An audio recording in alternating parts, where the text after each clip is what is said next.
Hello, and thank you for joining us for S&G Live Enhancing AI in Government. I'm Dave Nazepper, tech reporter at FedScoop, and I'll be hosting our next panel. We have a great lineup of speakers for you today, featuring Shakib Shribi, Chief Data Scientist and Acting Associate Director of the Office of Data Services at NTIS, and Ron Keesing, VP for Artificial Intelligence at Leidos. We'll spend the next 20 minutes or so discussing the state of AI adoption in government and how it can be expanded moving forward. I wanted to start by asking, what's the state of AI adoption in government currently? And Shakib, maybe you can lead us off with that. Sure. Thank you so much for the opportunity. The AI adoption in government, we have a spectrum that is very uneven. While most agencies have implemented a simple AI-based application, such as automating simple workload or developing application-specific dashboard, and some of them even experimenting with simple machine learning predictive models. Others are on the high end, exploring cutting-edge AI-based solutions for cybersecurity, real-time intrusion and detection, recognizing objects in video data, or even performing predictive maintenance. The problem is in the middle of the spectrum of the adoptions. And the origin of it, I think that is, as every agency in the federal government is looking to transform their business using data and AI, it is hard for them to do it, okay? So many organizations actually struggle to realize the value that they are looking for to the use of AI. And definitely machine learning and artificial intelligence are transformative technologies that require major investment from the agencies. At NTIS, we have the chance to work with different agencies and departments through our joint venture partnership authority, which allows us to enter in partnership with the private sector, the academic sector, and nonprofit organization to address federal data priorities within the bureaus and the department.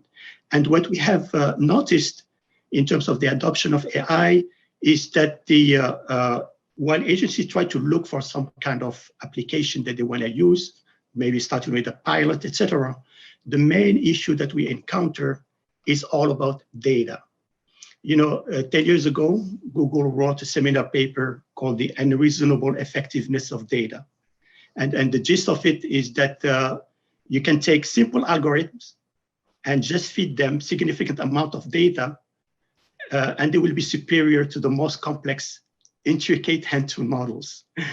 And that's still true. So AI is now maturing, and there is a slowdown in terms of research in AI, but there is definitely a move from a model-centric solutions to data-centric solutions. So that's what agency need to work on right away is to try to develop a modern data infrastructure, and we can expand on that later in the talk. Now, what are some of the early successes and challenges that we've seen in deploying and operationalizing AI? That's a great question. So for a company like Leidos, we've been able to partner with many of our federal customers and develop some really exciting deployed solutions for AI. We built the Sea Hunter, the first autonomous vessel for the Navy that sailed from San Diego to Hawaii without human assistance. We've developed exciting solutions in areas like cybersecurity that Shakib already mentioned. We developed computer vision algorithms that go into the airport scanning systems that are used by TSA to protect our aviation security nationwide. So there are a lot of successes in getting AI deployed, but as Shakib said, we're also finding across our federal customers that there are varying levels of maturity. Most of our customers are not at that level where they can deploy AI into production the way that I've just described. They may be able to do data science in the laboratory, but actually getting AI deployed and integrated into operational software remains challenging. I think we as a company are working hard to help our customers understand how to support the whole machine learning lifecycle. Shakib mentioned the importance of data, and one of the real differences about building and deploying machine learning-based solutions is that, unlike traditional software, they're never really stabilized and built because the data changes, the environment changes, and the models are constantly evolving. So we have one system, for example, where we've actually put 20 different machine learning models into a deployed system in a to be processing petabytes of heterogeneous data. And at that point, we spend as much time just maintaining the models, testing their effectiveness and updating them as we do developing new models and getting them into production. So I think one of the challenges that we work hard with our customers on is how to actually get AI into production systems. And that's, again, a barrier we see with a lot of our customers right now. Yeah, absolutely. If you don't mind, Dave, I would like to expand a little bit of what Ron said because it's on point, absolutely. Because the question is how to build and deploy AI systems more systematically and efficiently within the federal government. And there are some new initiatives that are in place now. For instance, there is MLOps, which is a relatively new concept in AI, which stands for machine learning operation. And they try to use best practices for business to run AI successfully. But the issue comes always back to data problems. Data problems crop up again when machine learning initiatives move from the research to the production phase, because it's all about data quality. So it remains a top barrier when it comes to using machine learning to extract valuable insight. And what is the issue is that data engineering problems pose always a significant problems because we are trying to move federal agency from a siloed system into more like integrated, interoperable, and data sharing systems, so more modernized. And we know that the most value in machine learning comes from being able to collect and correlate information from all the different kind of systems. So what we propose at NTIS is to use an innovative approach instead of a traditional approach. Traditional approach is to build big application projects.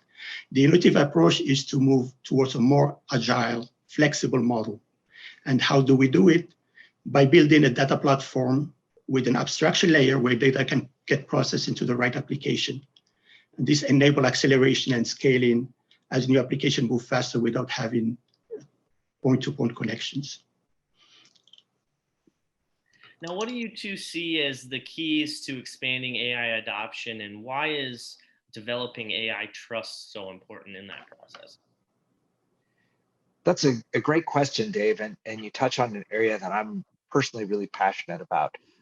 What are the barriers we see to effective AI adoption within not just federal, but really across the entire AI space toward effective adoption is this issue of AI trust.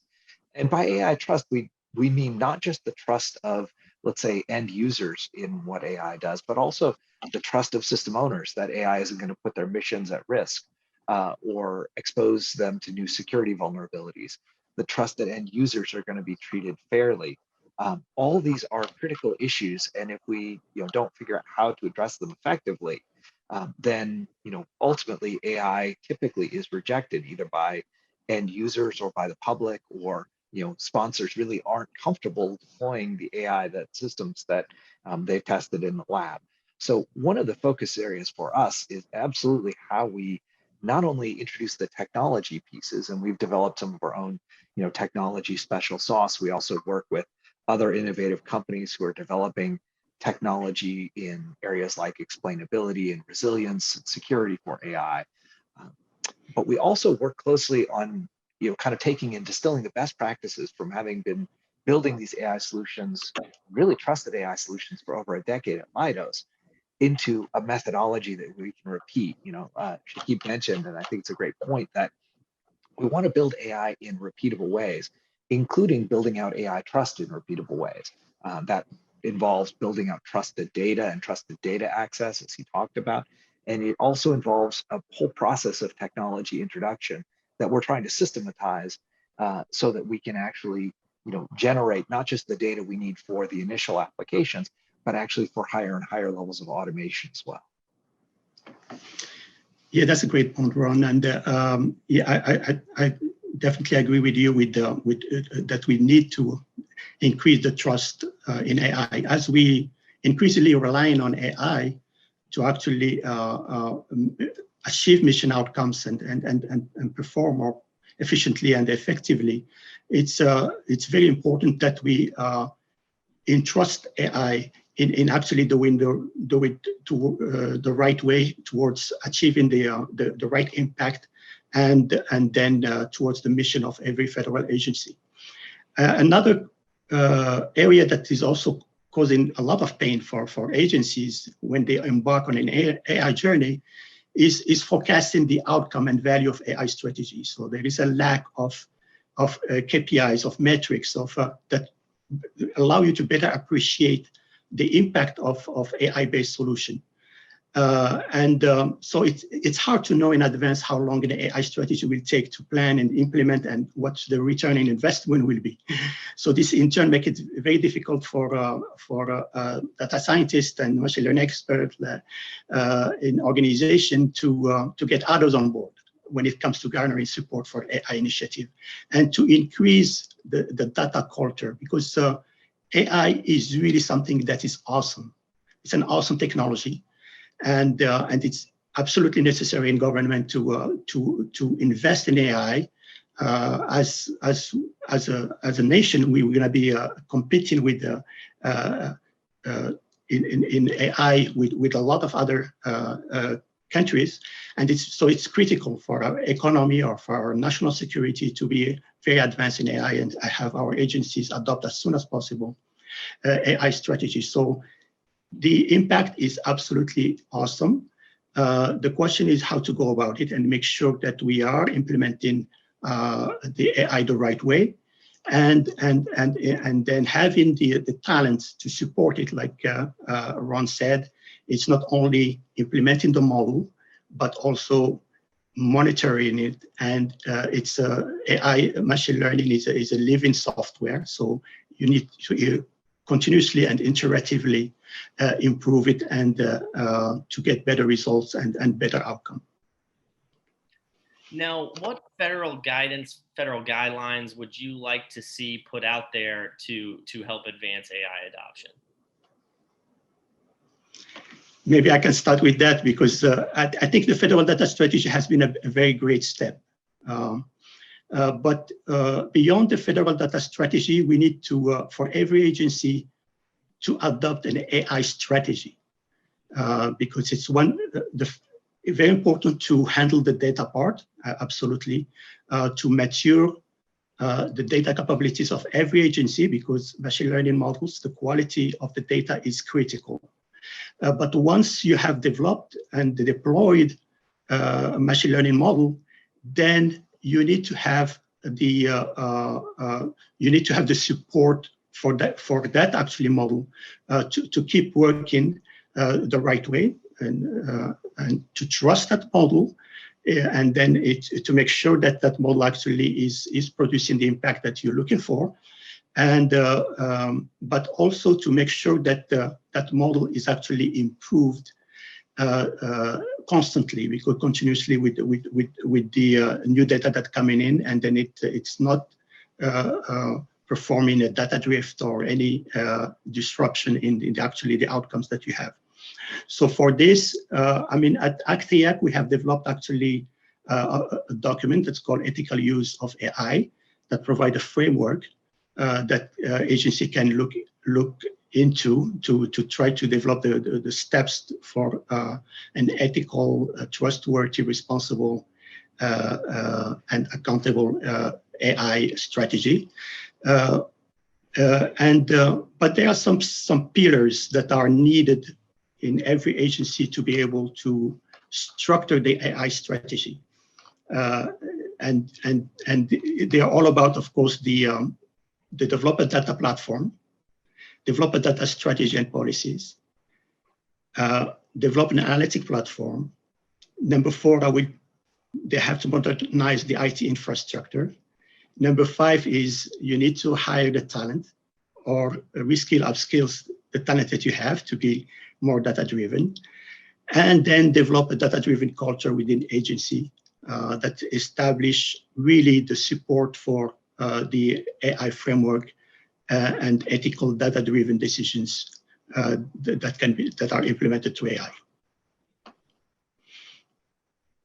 Yeah, those are great points, Shakib. And I would just note, we see across the federal government many agencies like yours developing frameworks and principles that are really, informing the discussion on the way that AI is going to be built. We've got the DoD's framework on ethical AI. We've got the IC's pillars that have been released that embody some of the same principles.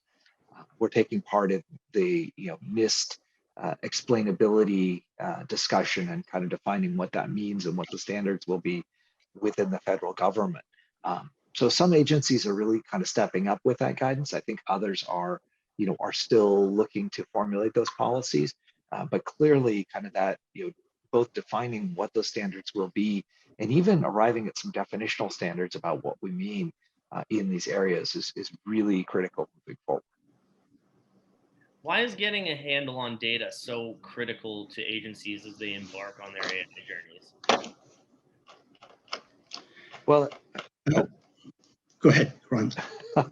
I was going to say, you've heard from Shakib, and I couldn't agree more that data is the food of modern AI and machine learning, and so without really solid data strategies and data design and data engineering, you can't possibly build out the modern machine learning applications that power current AI.